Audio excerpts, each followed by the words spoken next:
Romeo, si Doc Nielsen, no? Anong nakikita mo mga iba-ibang kulay na lumalabas sa katawan niya? Minsan po kulay po ng style ng sawa, ng brown, tapos tapos Parang may checkered, parang checkered ganon. na brown, tapos orange. Nag-orange. Minsan dito kami naghahanap niyan. Naghahanap talaga kayo kasi... Kasi nainganyo kasi kami, yung kasi mga dati ito, mga bata nanguhuli. Tapos, anong ginagawa nila? May nagsabi sa amin dito mga bata, binibenta na sa pet shop. Sa pet shop. Kahit matindi ang sikat ng araw, tinulungan kami nila Romeo na hanapin ang naturang butiki. Delikado ang pagpasok sa bansa ng kahit anong uri ng hayop na hindi native sa atin. Maaari kasi nilang matalo ang populasyon ng endemic species sa Pilipinas at maging peste. Guys, tanghaling tapat, alas 12. And alam natin pag ganitong oras, mahirap makakita ng wildlife. Pero ito, may nakita kagad sila.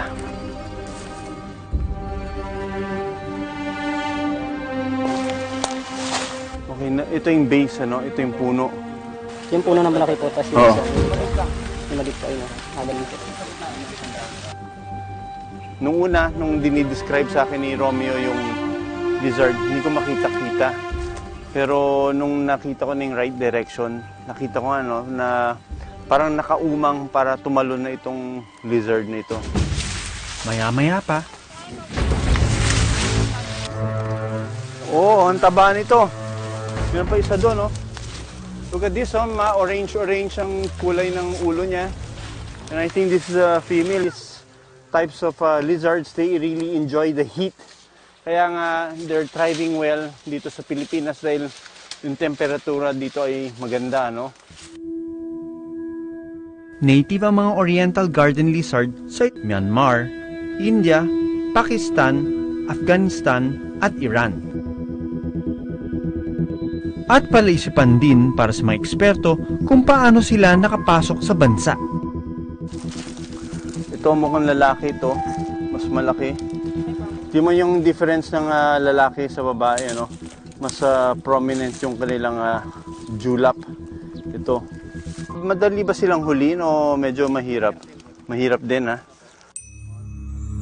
In that 1.5 hours dun sa lugar na yon, nakahuli kagad sila Romeo ng 4 na individual na bagong huli. At makikita mo, mas matataba sila, mas magaganda yung kulay nila na nagpapakita ng medyo pagka-orange na kulay, lalong-lalo na sa ulo. Tapos parang nadi-differentiate ko na kagad yung babae sa lalaki. Sa isang bahay, may dalawa pa raong butiking inaalagaan. Pinuntahan din namin ito. Wow, this is the juvenile, ano? Kita mo, ang pakain nila ay mga malunggay leaves. Ito mukhang lalaki din ito. Okay lang na hinuli nila ito, kaya lang baka mamaya makakawala ulit.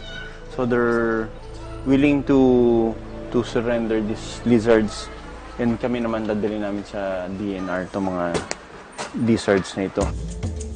Kwento pa ni Romeo, isang trabador ang humuli ng 2 oriental garden lizard at dinala ito sa Cavite.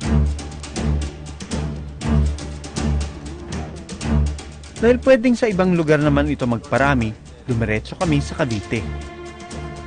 Ito yung nakakatakot doon dahil pag na huli ito at napunta sa iba-ibang tao who live in the provinces, that is a big disaster.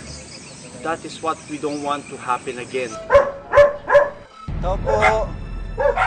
Tao po! Morning po, si Doc Nielsen po. Ay, ito pala yung ano, no? Lizard na nakuha doon sa Santa Rosa. Santa Rosa. Dalawa sila, isa maliit, pero nakawala siya sa ilalim.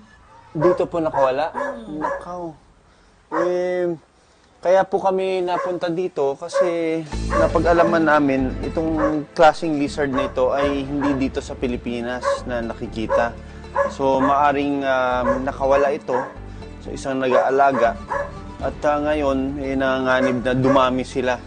Bago makakalat pa, kukuhanin na po namin tulad nun yung isa nakawala na. Nakawala, kasi balit lang siya. Lang daw ng gano'n. The tail, Ginagamit niya itong pambalance.